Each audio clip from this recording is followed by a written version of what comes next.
Andhra Pradesh liquor scam సంబంధించి కీలక పరిణామం చోటు చేసుకుందని చెప్పుకోవాలి. నిన్న రోజున పొందుపరిచినటువంటి అడిషనల్ ఛార్జ్ షీట్ లో భాగంగా మాజీ ఐపీఎస్ అధికారి అయినటువంటి పిఎస్ఆర్ ఆంజనేయుల పేరు, మరోపక్క అజయ్ రెడ్డి కల్లం పేరు కూడా ఆ యొక్క ఛార్జ్ షీట్ లో పొందుపరిచినట్టు తెలుస్తుంది. అయితే మొత్తానికి ఇదే అంశానికి సంబంధించి మరిన్ని విషయాలు తెలుసుకోవడానికి మనతో ఉన్నారు ప్రముఖ రాజకీయ విశ్లేషకులు రాయేష్ అఫ్సన్ గారు. సార్ నమస్కారం. నమస్కారం. పిఎస్ఆర్ ఆంజనేయులు గారు ఇప్పటికే నటి జత్వాని కేసుకు సంబంధించి ఏపీపీఎస్సీ పరీక్షా పత్రాల మూల్యాంకనం అవకతవకలకు సంబంధించి కూడా ఆయన జైలు శిక్ష అనుభవించి ప్రస్తుతం బెయిల్ మీద ఉన్నారు. అయితే మరొకసారి లిక్కర్ స్కామ్ లో కూడా ఏనా ప్రమేయం ఉందని చెప్పేసి నిందితుల నుంచి అనేక ఫోన్ కాల్స్ కిందకి వెళ్ళి అని చెప్పేసి నిన్న రోజున ఛార్జ్ షీట్ లో ఈయన పేరు అయితే పొందుపరిచారు. మరోపక్క అజయ్ రెడ్డి కల్లం. వీరిద్దరి పాత్రకి లిక్కర్ స్కామ్ కి సంబంధం ఏంటంటే మీరేమంటారు? నిన్న ఛార్జ్ షీట్ లో పొందుపరచబడ్డ ఇద్దరు వ్యక్తులు, ఒక ఆయన వచ్చేటప్పటికి ఫార్మర్ చీఫ్ సెక్రటరీ, ఇంకొక ఆయన వచ్చేటప్పటికి ప్రస్తుతం డీజీపీ పొజిషన్లో ఉన్న వ్యక్తి.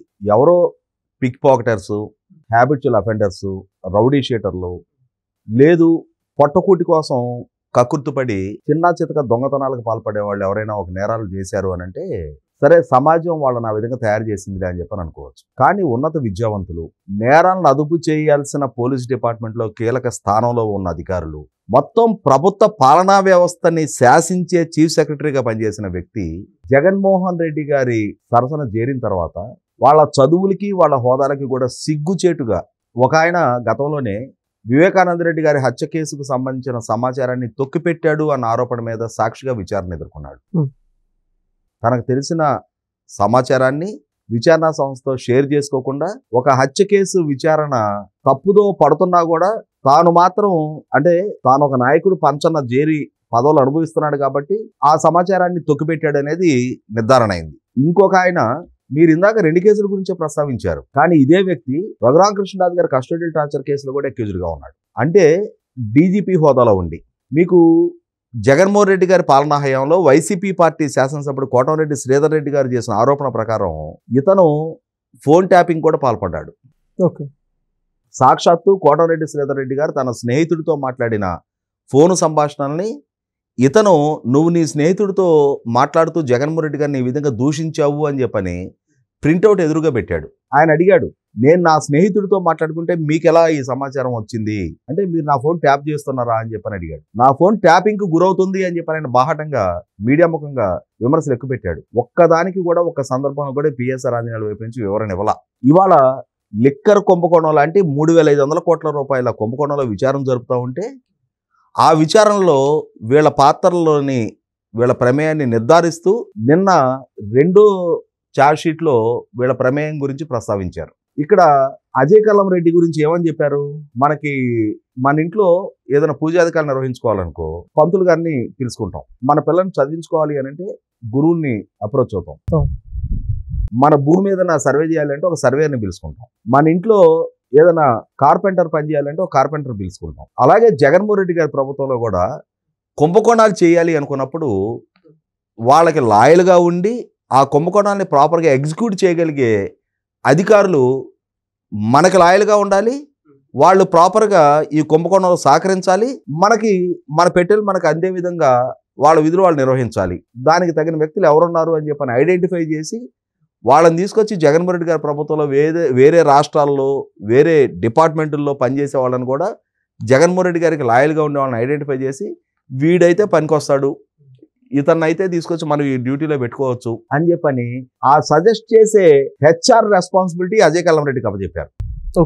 మనకి ఐటీ కంపెనీలో హెచ్ఆర్లు అంటుంటాం కదా మనం, అలాగే ఈ జగన్మోహన్ రెడ్డి గారి పాలనా హయాంలో బెవరేజెస్ కార్పొరేషన్ ఎండీగా పనిచేసిన వాసుదేవ్ రెడ్డిని ఈ సదరు అజయ్ కల్లం రెడ్డి ప్రభుత్వానికి సజెస్ట్ చేసినట్టు, అతను ఎక్కడో రైల్వేలో పనిచేస్తున్న అతన్ని తీసుకొచ్చి, రైల్వే క్యాటరింగ్ దాంట్లో పనిచేస్తున్న అధికారిని తీసుకొచ్చి జగన్మోహన్ రెడ్డి గారి ప్రభుత్వంలో బెవరేజెస్ కార్పొరేషన్ ఎండీగా విధులు అప్పచెప్పి అతని ఆధ్వర్యంలో 5 సంవత్సరాల పాటు యథేచ్ఛగా వీళ్ళు అక్రమాలకు పాల్పడ్డారు. అంటే ఇక్కడ ఏమర్థమవుతుంది, ఏం జరగబోతుందో వీళ్ళకి అవగాహన ఉంది. ఈ విధుల్లో వీళ్ళని నియామకం చేపట్టడం ద్వారా వీళ్ళతో ఏం చేయించబోతున్నారో వీళ్ళకి అవగాహన ఉంది. దానికోసం జగన్మోహన్ రెడ్డి గారి ద్వారా ఇచ్చిన ఆదేశాలని అనుసరించి జగన్మోహన్ రెడ్డి గారి ప్రాపకం కోసం జగన్మోహన్ రెడ్డి గారి ప్రభుత్వంలో తప్పుల్లో భాగస్వాములు అయ్యే అధికారులను ఎంపిక చేసి, మరి అలా ఎంపిక చేసి ఇన్ని వేల కోట్ల రూపాయల అక్రమాలు అవినీతి చోటు చేసుకుంటున్నప్పుడు డెఫినెట్గా ఆ క్రీమ్లో ఎంతో కొంత వాటా వీళ్ళకి కూడా దక్కే ఉంటుంది. ప్రస్తుతం పిఎస్ఆర్ ఆంజనేయులు సాక్ష్యాధారాలు ధ్వంసం చేశాడు, రికార్డుల్ని ధ్వంసం చేశాడు. చాలా కీలకమైన ఆరోపణ అది. వివేకానంద రెడ్డి గారి హత్య కేసులో అవినాష్ రెడ్డి మీద మోపబడ్డ ఆరోపణ అదే, సాక్ష్యాధారాలను ధ్వంసం చేశాడు అని చెప్పని. ఇవాళ ఐపీఎస్ అధికారిగా డీజీపీ హోదాలో ఉండి తాను ఒక నేరానికి సంబంధించి ఆ నేరంలో భాగస్వాములైన అధికారుల చేతే అందులో ఉన్న సాక్ష్యాధారాలని రికార్డుల మొత్తాన్ని కూడా ధ్వంసం చేయమని ఆదేశాలు ఇచ్చాడు. పదే పదే అందులో ఇన్వాల్వ్ అయిన అధికారులతోటి, అందులో ఎవరెవరైతే కుంభకోణంలో భాగస్వాములు అయినారో వాళ్ళందరితో ఇతను సమావేశాలు నిర్వహించాడు. అంటే ఇక్కడ ఏమర్థమవుతుంది, వీళ్ళందరూ కలగలిసి వాళ్ళ అధికారాన్ని దుర్వినియోగం చేశారు. అతని ఇంటెలిజెన్స్ చీఫ్ జగన్మోహన్ రెడ్డి గారి ప్రభుత్వం జరిగే మద్యం కుంభకోణంతో అతనికి ఏం సంబంధం, అతని డిపార్ట్మెంట్ కాదు. అయినా సరే ఇక్కడ గతంలో అతని మీద మోపడ్డ ఆరోపణలు ఏంటి, ఏపీపీఎస్సీ కార్యదర్శిగా నియామకం చేపడితే అక్కడ నియామక ప్రక్రియలో ప్రభావితం చూపించే ప్రయత్నం చేశాడు, వాల్యుయేషన్ని తారుమారు చేసే ప్రయత్నం చేశాడు. అలాగే ఇంటెలిజెన్స్ చీఫ్ గా ఉండి ఐపీఎస్ అధికారుల చేత కాదంబరి జత్వానీ అని చెప్పనే సజ్జన్ జిందాల్ అనే పారిశ్రామికవేత్తకి కాదంబరి జత్వానీకి ముంబైలో ఏదో వివాదం నడుస్తుంటే ఆ వివాదంలో వీళ్ళు ఏలుదూర్చి కాళ్ళు పెట్టి మన రాష్ట్రానికి సంబంధం లేదు, మన రాష్ట్ర పౌరులు కాదు వాళ్ళు ఇరువురు కూడా, అయినా సరే దాంట్లో వీళ్ళు జొరబడిపోయి కుక్కల విద్యాసాగర్ అనే వాడి చేత ఒక తప్పుడు కంప్లైంట్ ఇక్కడ ఇప్పించి దాన్ని బేస్ చేసుకొని ఎఫ్ఐఆర్ నమోదు కన్నా ముందే వీళ్ళు ముంబై టికెట్లు బుక్ చేసుకొని వెళ్ళి ఆ అమ్మాయిని తీసుకొచ్చి ఇక్కడ చివరికి ఆ అమ్మాయిని భయకంపితులు చేసి 40 రోజుల పాటు జైల్లో ఉంచి వాళ్ళ కుటుంబాన్ని ఆ అమ్మాయిని వేధింపులకు గురి చేసి సజ్జన్ జిందాల్ మీద ఫిర్యాదు ఉపసంహరించుకునేట్టు చేయగలిగారు. చివరికి ఈ కేసుల్లో ఇవాళ విచారణ ఎదుర్కొంటా ఉన్నారు, అరెస్టులు అయ్యారు. ఎవరి మీద అయితే అంటే నేరస్తుల్ని విచారించే అధికారిగా ఉన్న వ్యక్తి, దశాబ్దాల తరబడి ఐపీఎస్ అధికారిగా ఎస్పీ నుంచి ఇవాళ డీజీపీ స్థాయికి ఎమర్జ్ అయిన వ్యక్తి ఇవాళ సాధారణ ఖైదీలతో పాటు సెల్ పంచుకునే స్థితికి నిన్ను నువ్వు దిగజార్చుకున్నావు అని అంటే ఇవాళ జగన్మోహన్ రెడ్డి దగ్గర చేరక ముందు అతని స్థాయి వేరు.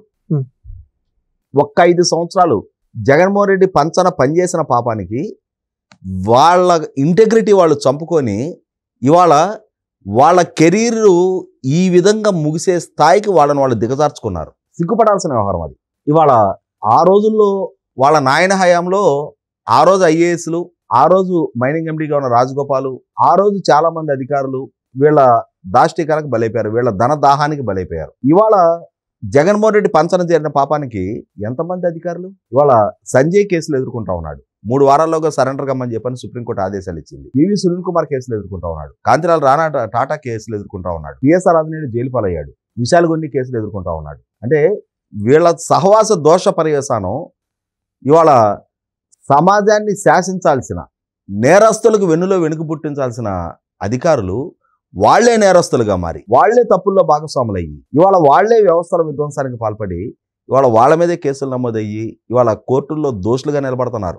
5 ఏళ్లు జగన్మోహన్ రెడ్డి పరిపాలనా హయాంలో 3 డీజీపీలు కసిరెడ్డి రాజేంద్రనాథ్ రెడ్డి, గౌతమ్ సవాంగ్ వీళ్ళు దోషులుగా కోర్టు ముందుకు వచ్చి నిలబడ్డారు. 20 డీజీపీలు, 3 చీఫ్ సెక్రటరీలు వాళ్ళు దోషులుగా వచ్చి కోర్టుల ముందు నిలబడ్డారు. ఫైనాన్స్ సెక్రటరీ, పంచాయతీరాజ్ సెక్రటరీ వాళ్ళకైతే లెక్కే లేదు.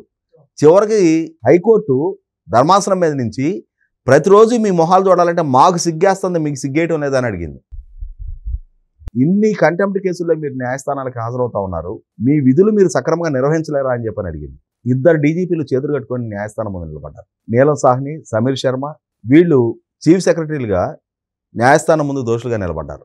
జవహర్ రెడ్డి అయినా సరే వాళ్ళకి కనీస మాత్రపు అంటే ఈ విధమైన పరిస్థితులు ఎదుర్కొంటున్నామే, ఆల్ ఇండియా సర్వీస్ అధికారులుగా మన ప్రతిభ మీద మనం ఈ స్థాయి హోదాలు దక్కించుకున్నాం.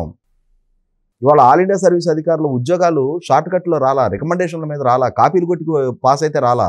వాళ్ళ ప్రతిభా పాఠ వాళ్ళు ప్రదర్శించి వాళ్ళని వాళ్ళు రుజువు చేసుకొని వాళ్ళు రాత పరీక్షలు, ఇంటర్వ్యూలు, గ్రూప్ డిస్కషన్ అండ్ పర్సనల్ ఇంటర్వ్యూలు ఈ స్టేజ్ అన్నిటిని దాటి అన్ని స్థాయిల్లో వడపోతలు జరిగి వాళ్ళ ప్రతిభా పాఠ వాళ్ళ ప్రాతిపదిక మీద ఉద్యోగాలు దక్కినాయి వాళ్ళకి. అటువంటి ప్రతిభా పాఠ వాళ్ళు ఉన్న క్రీమ్ ఆఫ్ ది సొసైటీ ఇవాళ ఈ విధంగా వాళ్ళని వాళ్ళు దిగజార్చుకున్న పరిస్థితులు చూస్తే అంటే వాళ్ళకైతే సిగ్గనిపీటల్లా. కానీ ఇటువంటి వాళ్ళు క్రీమ్ ఆఫ్ ది సొసైటీ ఇటువంటి వాళ్ళ సహచర్యంతో జగన్మోహన్ రెడ్డి పంచన చేరిన పాపానికి, అతని ఆదేశాలు పాటించిన పాపానికి ఇవాళ ఈ ఉద్యోగాల పట్ల కూడా గౌరవ మర్యాదలు సమాజంలో పోతనయ్యే.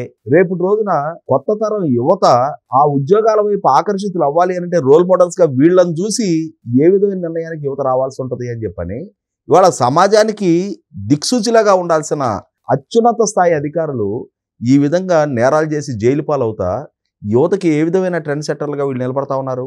అంటే యువత వీళ్ళని ఫాలో కావాలా? ఇవాళ సమాజానికి దిక్సూచుల్లాగా పనిచేసిన అత్యుత్తమ అధికారులని చాలా మందిని సమాజం చూసింది.